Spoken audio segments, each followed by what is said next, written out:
Ang unang nagpalit ng import sa Governor's Cup ay ang San Miguel Beermen, hindi pa man nag-uumpisa.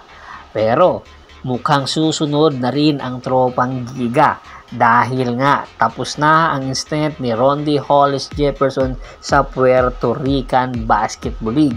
Kaya naman, ang import na original ng tropang Giga na si Darius Days ay nanganganib na magkawalan na ng trabaho.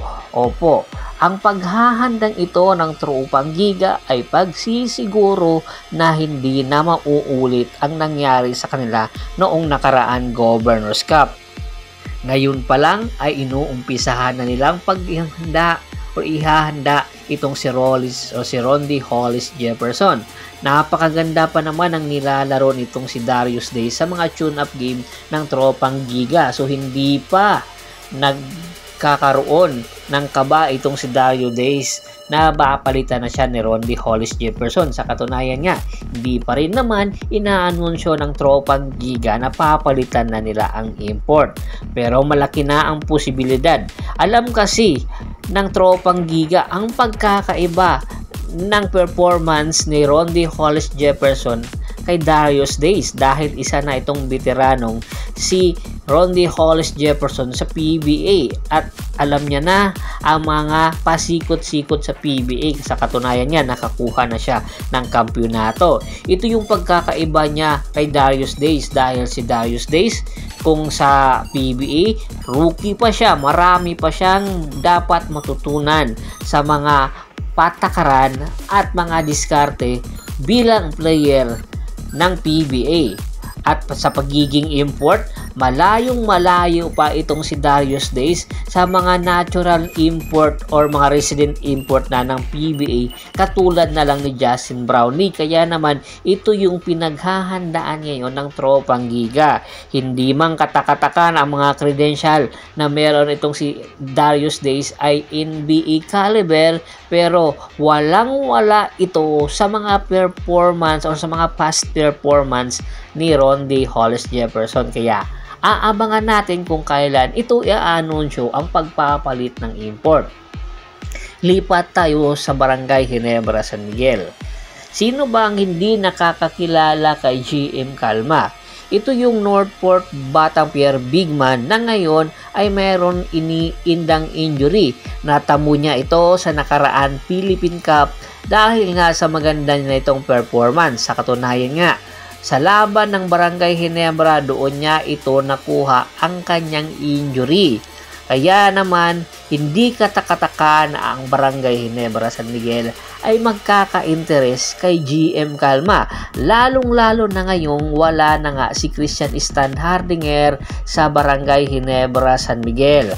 Ayon nga sa report, kinakausap na at ini-evaluate na ang injury na meron itong si GM Calma, kung kailan ba ito pwede nang pag-insayuhin at tingnan kung nag-improve na ba ang kanyang injury, pwede na bang isabak sa mga hard practices itong si GM Calma, dahil nga ayon nga sa report meron pala itong ACL injury pero walang napabalitang na ito ay inoperahan. So ibig sabihin lang hindi malala ang kanyang injury.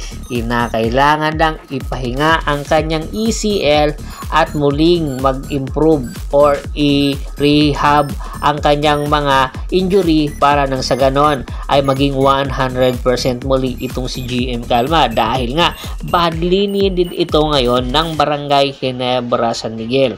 Sa ability nito, nakahalintulad kay Pride Aboda, ay nagka-interest nga si Coach Tim Cone sa nasabing player. At ayon nga sa report, meron na daw ultimatum itong si Maverick Ahanisi sa Barangay Ginebra San Miguel. Ibig sabihin, dapat maganda ang kanyang maging performance ngayong paparating na Governor's Cup, or else ang magiging destinasyon nitong si Maverick Ahanisi ay ang Northport Batang Pier, na kung saan ang magiging kapalit nga ni Maverick Ahanisi ay itong si GM Calma na ini-evaluate na ng Barangay Ginebra San Miguel kung pwede na bang pitasin. Kaya naman Ngayon pa lang ay pinag-iigihan na mabuti ni Maverick Ahanmisi ang kanyang performance. Kinakailangan niyang mag-step up kung gusto niya pang manatili sa Barangay Ginebra San Miguel, dahil itong si Coach Bonitan ay nag-aabang na ito ay kunin at i-dispatcha na nga si GM Calma papunta sa Barangay Ginebra San Miguel. Hindi na kayo dapat magtaka dahil ang Northport Batang Pier ay ang number 1 farm team ng Barangay Ginebra San Miguel. Kaya ang mga Barangay Ginebra fans dyan ngayon ay kaway-kaway na kay GM Calma bago pa desisyonan ito ng management na si Boss Al Francis Chua. Bago pa man natin tapusin ang ating kwentuhan, shout out muna tayo sa ating mga solid na followers na laging sumusuporta sa atin.